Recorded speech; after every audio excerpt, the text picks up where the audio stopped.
Pero bago tayo magpatuloy ay pakilike ang ating video. Ganun din ang subscribe button, pati na rin ang bell icon para lagi kayong updated sa mga parating ko pang mga uploads.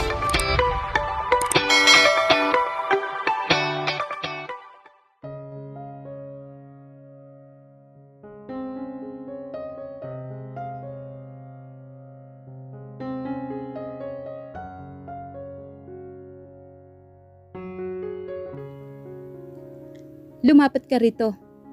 Naiinis na sigaw ni Christine habang takbo ng takbo si Clint sa Hardy na mansyon. Naiinis siya rito kung bakit dinala nito rito yung asungot na iyon. Bayaran mo ang pagtitrespass mo dito at nagdala ka pa talaga ng mga bagyo rito.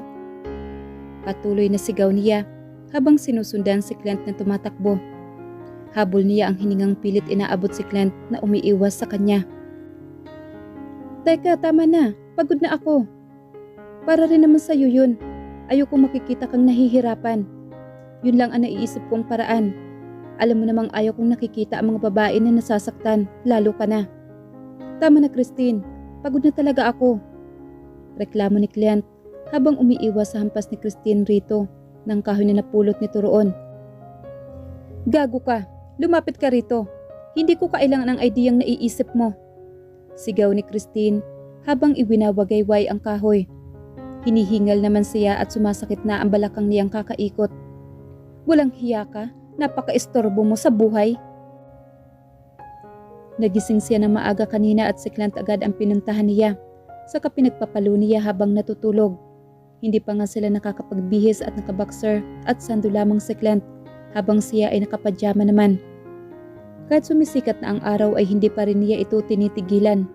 Hinahabol at pinapalo pa niya si Clint. Ewan ba niya? Basta naiinis siya rito. Lalo na pag nakikita niya ito, sarap sapakin o bugbugin.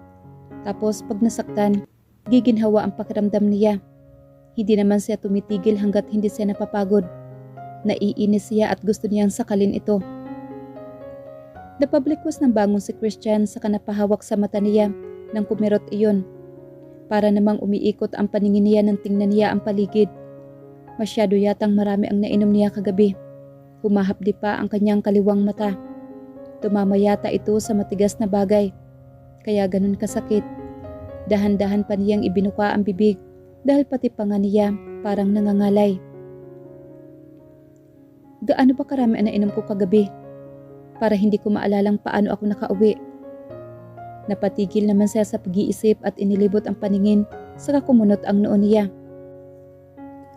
Hindi mo alam ang gagawin mo o inuuna mo ang sakit na nararamdaman mo? Di ba gusto mo siyang makita? Ngayon, pagbibigyan kita. Gamitin mo na yung utak mo sa pagkakataong ito dahil huli na ito. Lalong kumunot ang noo niya saka inalala ang lahat na nangyari at naging usapan nila sa bar kagabi. Saka siya mabilis na tumayo at tiningnan ang kinaroroonan na maigi. Nasa L-shaped sofa si Tim at nasa sahig si Axel na natutulog. Wala itong pinagkaiba sa compound nila pero halatang luma ang mga antiques at kagamitan na naroroon. Anong lugar pa ito?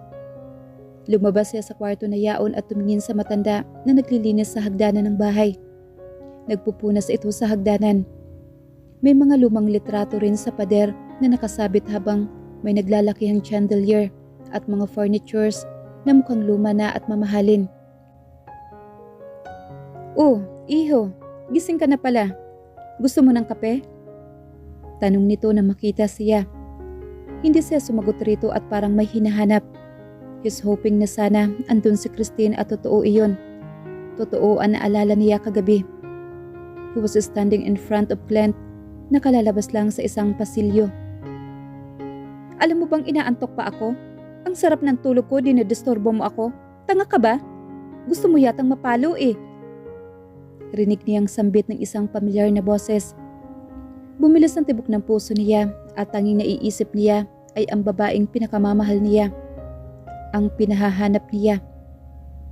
Nang tumabi si Clint saka bumungad si Christine na may iritadong mukha. Christine! Tanging naisambit niya. Pero iba ang nakikita niya sa mga mata ng babae. Halo-halong emosyon na mahirap basahin. Galit ba ito sa kanya? dahil sa ginawa ni Krista? Iba ba ang pagkakaintindi nito sa sitwasyon na iyon? Nagbago na ba ito makalipas ang ilang linggo na hindi sila nagkikita? Bumalik lamang siya sa realidad na magsalita ang ginang. Nasa labas si Clint at Christine. Nagsisimula na naman magbangayan sila. Yung dalawang yon, talagang hindi na matigil sa bangayan. Umiiling na wika nito saka nagpatuloy sa ginagawa. Napatigil naman siya sa nakita na lang niya ang sarili na tinatahak ang daan palabas. Ramdam niya ang kakaibang saya at pangamba. Salamat manang. Pahabol na pasasalamat niya saka nagpatuloy sa paglalakad palabas. Totoo nga, hindi siya nananaginip. Tila ba nawala ang mga tinik sa puso niya nang makita ang babae pagkabukas niya sa pintuan. Pero kaagad na nilukot naman ang mukha niya nang makita kung gaano ka-close ang dalawa. Dapat siya ang kasama ni Christine sa mga nakalipas na linggo. Pero hindi naman niya ito masisisi. Dapat nga ay magpasalamat pa siya dito dahil dinala siya roon. Napangiti si Christian na natanaw ng hindi mahuli-huli nito si Clint at halatang inaasar nito si Christine. Ito iyong isang katangian ni Christine na minahal niya. Pilya ito, kaya lalo niya itong minahal. Pigilan mo naman yan. Napapagod na ako kakaiwas. Sumasakit na ang braso ko sa palo niya.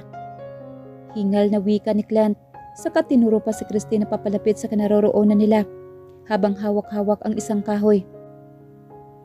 She looks exhausted and tired. Natigilan ito saglit na magtama ang paningin nila. Saka na makabawi ay lumapit ito sa kinaroroonan nila.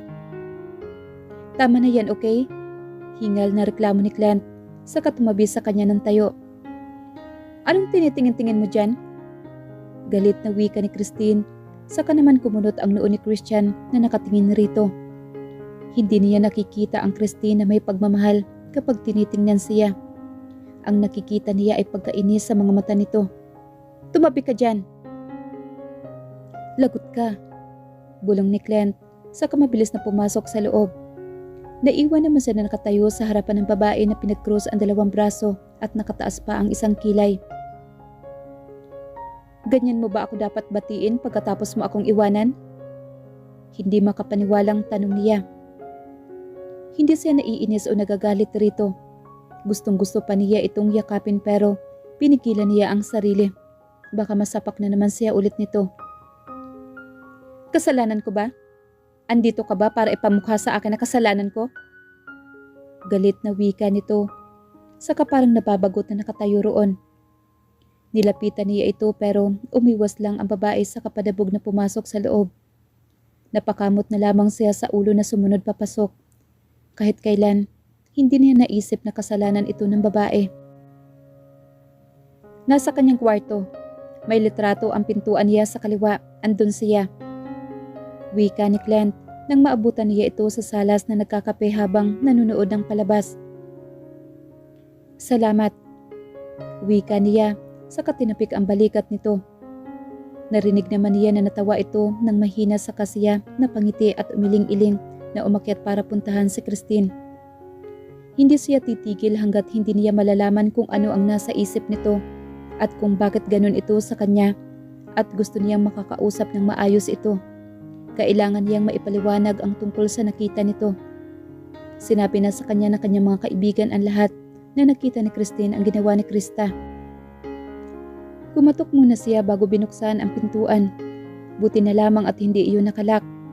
Nang makapasok siya, wala roon ang babae at alam niyang nasa banyo ito dahil nakabukas ang ilaw roon at maingay ang agos ng tubig.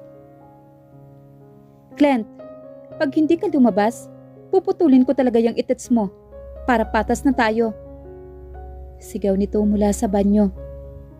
Hindi naman sumagot si Christian at mahina lang na natawa sa kahumiga sa malambot na kama ng dalaga. Samyo niya ang natural na amoy nito. Humahalimuyak sa kabuuan ng silid. Napangiti na lamang siya sa kapumikit doon. Pagkatapos, nang hindi mabilang na mga araw at gabi na pangungulilan niya sa asawa. Kahit hindi siya kinakausap ng babae, masaya na siyang makitang ayos lang ito at walang nangyaring masama. Ilang saglit pa bago bumukas ang pintuan sa banyo nito at inluwa roon si Christine na naka-short at maluwag na damit. Ito pa rin ang pinaka-sexy at pinakamaganda sa mga mata niya. Pero mukhang pumayat ito. Nakikita niya ang pangingitim ng mga mata nito. Tila ba ganun din ang naranasan nito kung ano man ang kanyang pinagdaanan. At bakit ka naman nandito? Galit na tanong naman ito. Gustong-gusto niya ito kapag nagsusungit ito sa kanya. Ewan niya pero naaaliw siya na pagmasdan ang babae. Kahit may kaunting pagtataka siya sa inaasta nito. Pwede ba tayong mag-usap? Tanong ni Christian. Nag-uusap na tayo, hindi ba? Mataray na wika niya. Saka naman umayos ng upo si Christian at humarap rito. Tinapik-tapik naman niya ang tabi niya para paupuin ang babae roon pero tinaasan siya ng kilay sa kapinandilatan. Akmang tatayo siya na magsalita ang babae. Diyan ka lang. Wika nito sa kananatiling nakatayo roon. Upo lang ang sabi ko, ayaw mo pa? Kaya pupuntahan na lang kita dyan at kargahan pa upo rito. Wika ni Christian sa kanamang akmang tatayo na magsalita ulit si Christine. Subukan mo. Tatawag talaga ako ng pulis na hinaharas mo ako. Banta nito. Kumunot naman ang noo niya saka tumitig rito. At bakit mo ako tinitingnan ng ganyan? Sarkastikong tanong nito. Hindi naman niya napigilan ang sarili sa kanatawa habang nakakunot ang noo ni Christine na nakatingin sa kanya. What happened to her? Bakit ganyan na ang ugali nito? Natutuwa siya at nalilito. What is wrong with you? Nabagok ba ang ulo mo? Hindi makapaniwalang tanong niya habang sinusuri pa ang ulo nito mula sa malayo. Tinaasan lang ni Christine ang kilay si Christian. Di niya alam pero kanina na hindi niya ito nakikita. Gusto niya itong yakapin at kausapin. Pero ngayon na nasa harapan na niya ito, naiinis siya rito. Gusto na niya itong palayasin. Anong iniisip mo? Naiinis na tanong niya. Did he just miss her? O nagbago na ito? Kaya ganun ang ikinikilos nito. Sa tingin mo, baliw ako ganon? Nagising lang naman ako sa katotohanan. Hindi dapat ako magmukmok sa isang tabi. Kumunot naman ang noo niya habang nakatingin sa babaeng nakatayo pa rin. Don't you miss me? Tanong ni Christian. Umiling naman agad si Christine sa kangumiti. Alam niyang hindi totoo ang inakto ng babae sa harapan niya. Hindi. At kung tanga ako sa iyo noon, ngayon hindi na. Siguro tama lang na nangyari lahat ng iyon. Dahil doon natauhan ako. Mas gusto ko pa yung kalayaan ko kaysa makasama ka. Malapit na matapos ang 6 na buwan. Kapag tapos na ito, tuluyan na ako makakalaya sa'yo. Sagot ni Christine, saka kinuha ang lotion sa tabi ng kama nito at naglagay sa katawan na parabang wala si Christian roon. Natahimik naman si Christian habang dahan-dahang pumapasok sa utak niya ang sinabi nito. Anong ibig mong sabihin? Mahinang tanong niya. Inaasahan niyang hindi totoo ang iniisip niya. Permahan mo ang divorce. Wika ni Christine. Christine, ayoko. Agad na sagot ni Christian. Tumayo siya at umikot sa kahumarap kay Christine na tumayo na. Hinawakan niya ang magkabilang kamay nito saka pinisil-pisil ang mga iyon. Alam ko, marami akong pagkukulang sa iyo noon. Halos 3 taon tayong kasal pero wala akong ginawa. Ang tanga at bobo ko. Pero Christine, simula na makasama kita, ikaw lang ang laman ng puso ko.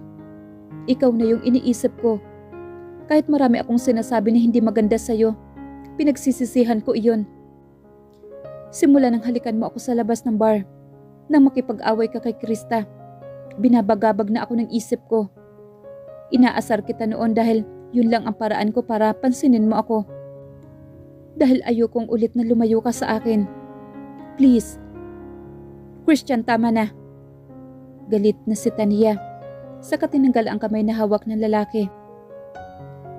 Ayoko nang marinig ang ano pa mang sasabihin mo.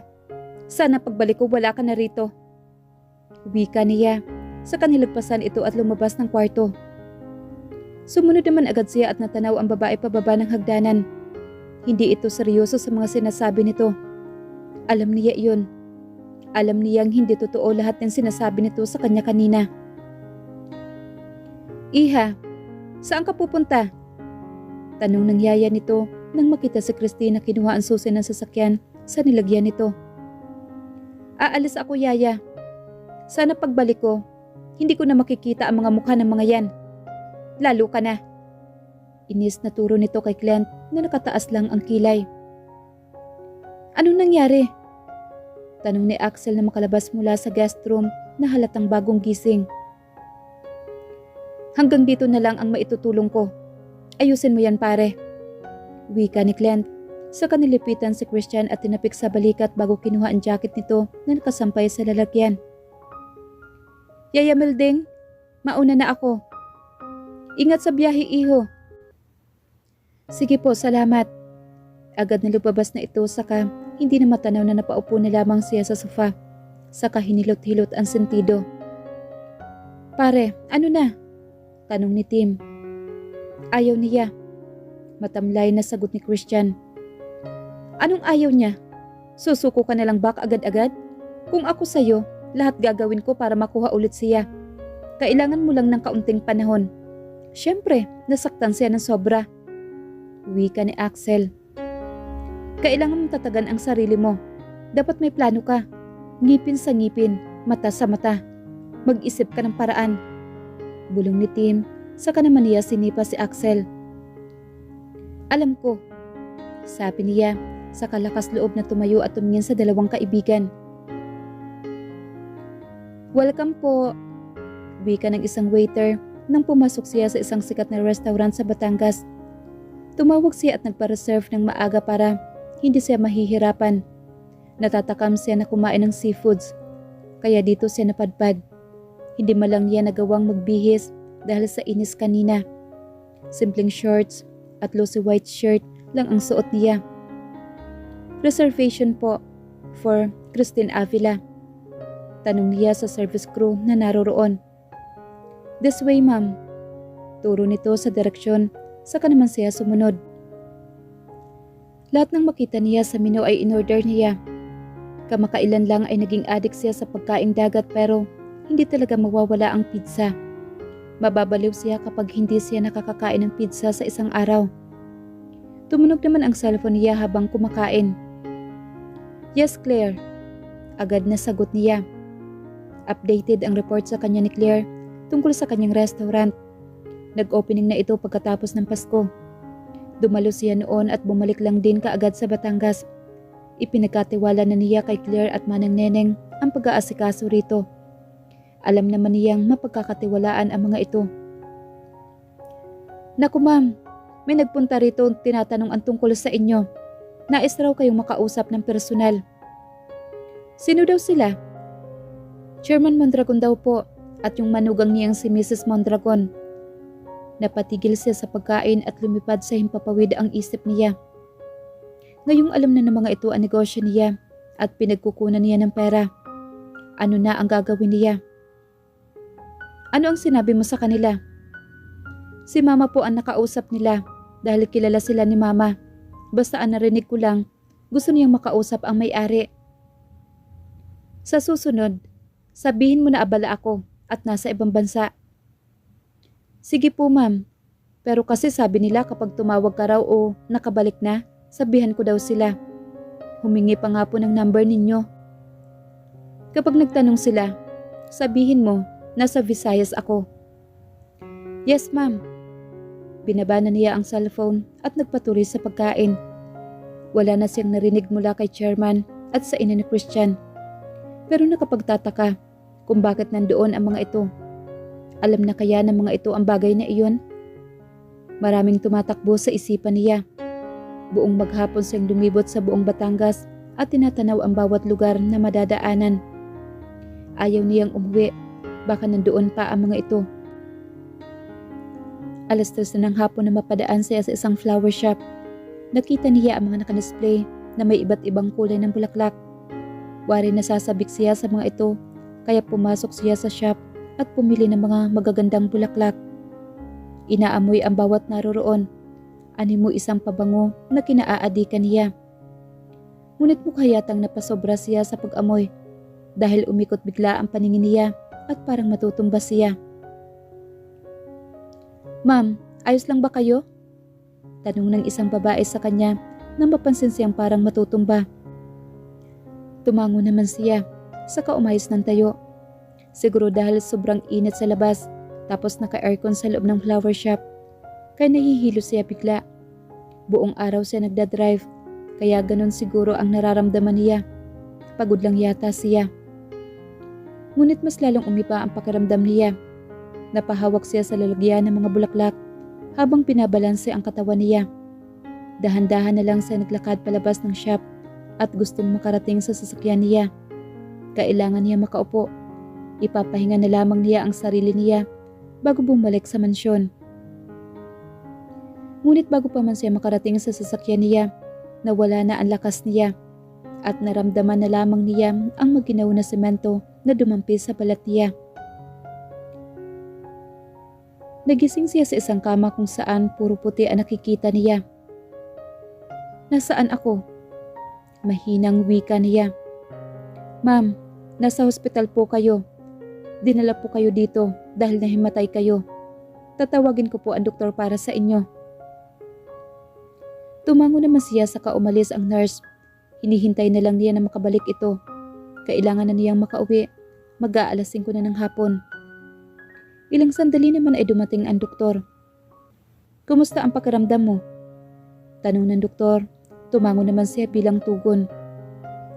"Ano po bang nangyari, Dok?" Tanong niya.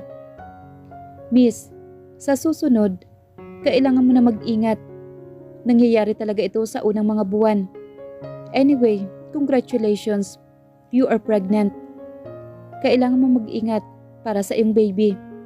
Magre-reseta ako ng kailangan mong mga gamot." Hindi na siya nakapagsalita pa at wala sa sariling tumingin sa kawalan.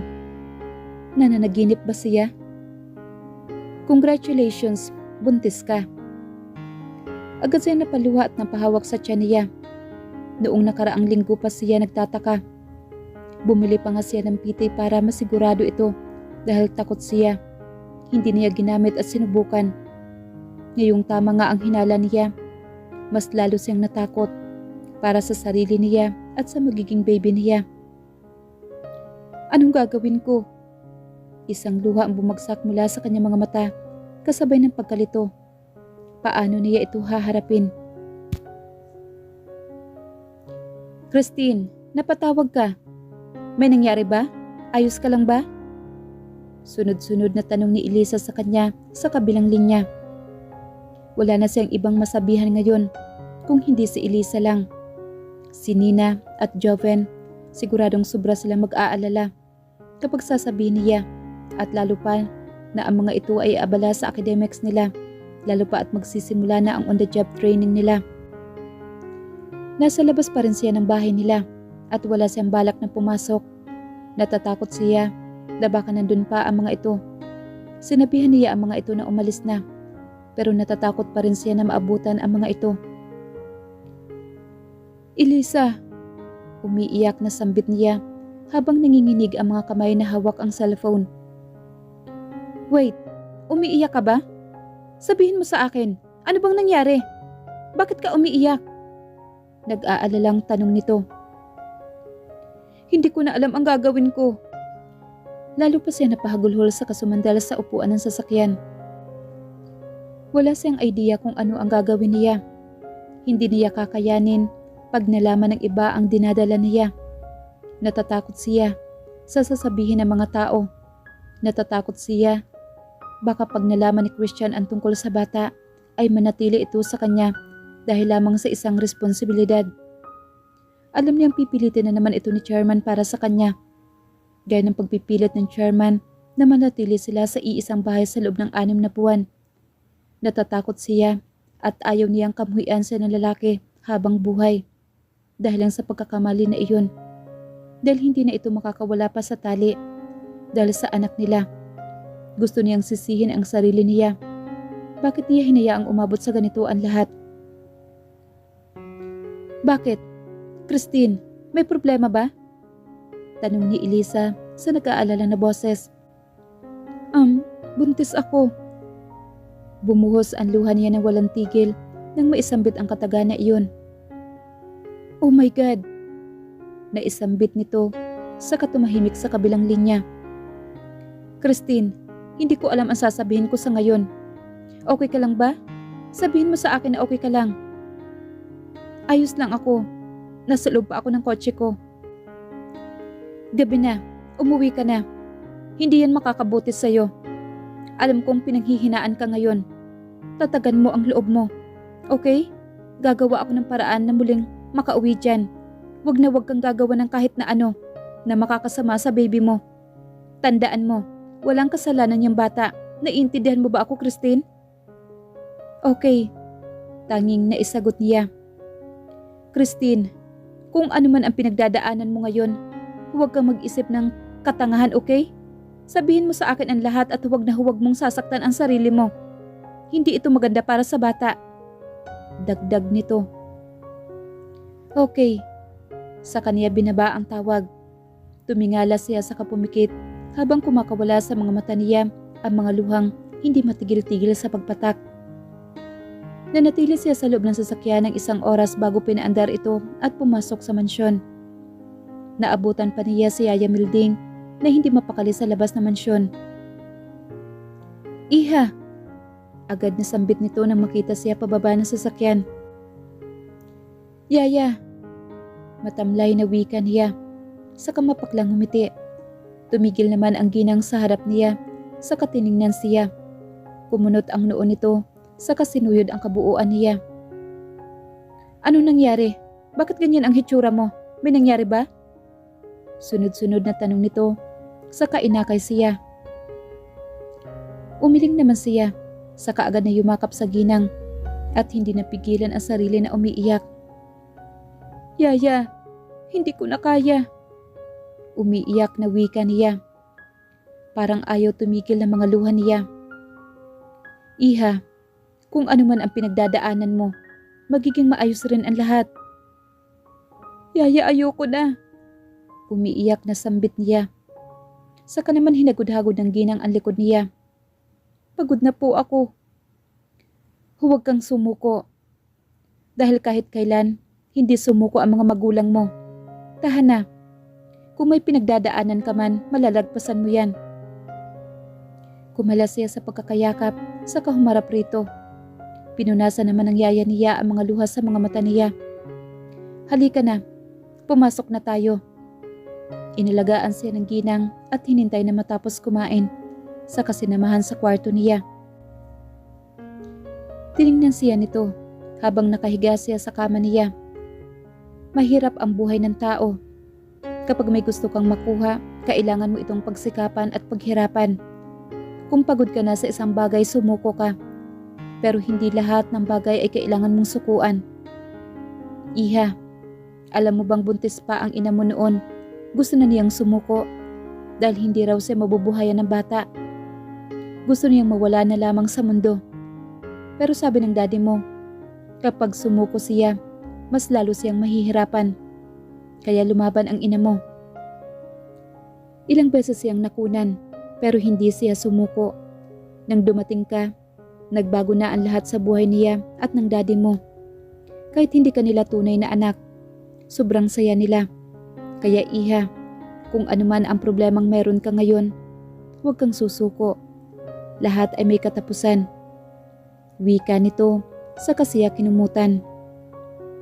Yaya, miss na miss ko na po si daddy. Wala na akong mapagsabihan kung may problema ako. Mahinang sambit niya na pilit tinatago ang mga luhang gustong kumawala na naman sa mga mata niya.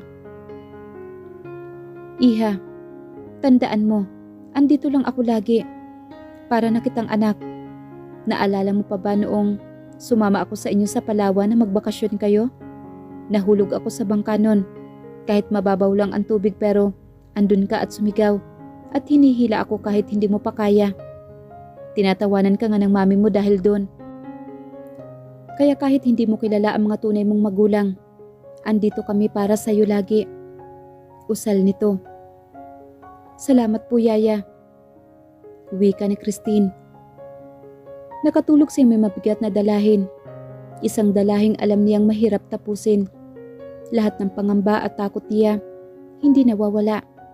Tumutulo ang mga luha niya habang nakapikit. Magandang umaga, Iha. Masiglang bati ni Yaya Milding na makababa siya. Nasa sala ito na madaanan niya. May inihanda akong pagkain para sa'yo. Halika sa kusina. Aniyaya nito, saka naman siya sumunod. Nasa bungad pa lamang siya ng kusina nang maamoy niya ang pagkain. Napangiwi siya sa amoy nito, saka mabilis na tumalikod. Parang hinahalungkat ang sikmura niya. Pakiramdam niya, masusuka siya. Iha, halika na. Humarap siya rito, saka tumingin sa kitchen table na may nakahandang pagkain. Mga paborito mo ito, dagdag ni Yaya Milding. Pinigilan niya ang sarili na masuka at dahan-dahan na humakbang patungo sa mesa.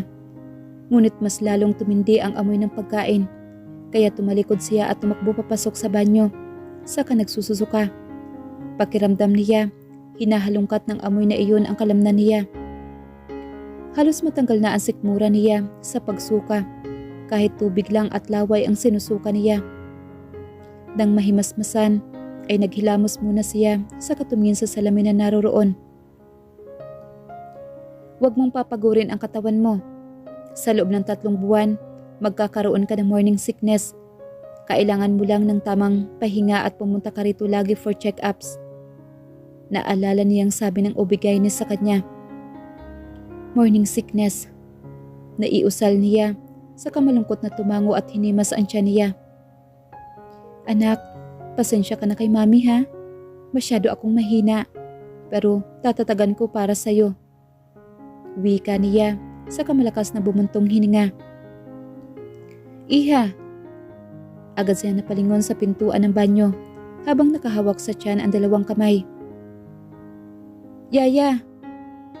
Tama ba ang narinig ko? Kasi umamin ka. Hindi ka pinalaki ng magulang mo na magsinungaling. Tumungo siya, saka dahan-dahan na tumango. Hindi niya napigilan ang sarili na maiyak. Lumapit naman ang ginang sa kanya, saka siya niyakap. Ngayong takot siya malaman ng iba, ay wala siyang salitang maibuka sa bibig niya. Dahil ba sa dinadala mo? Tama ba ang hinala ko? Kaya ganyan ka?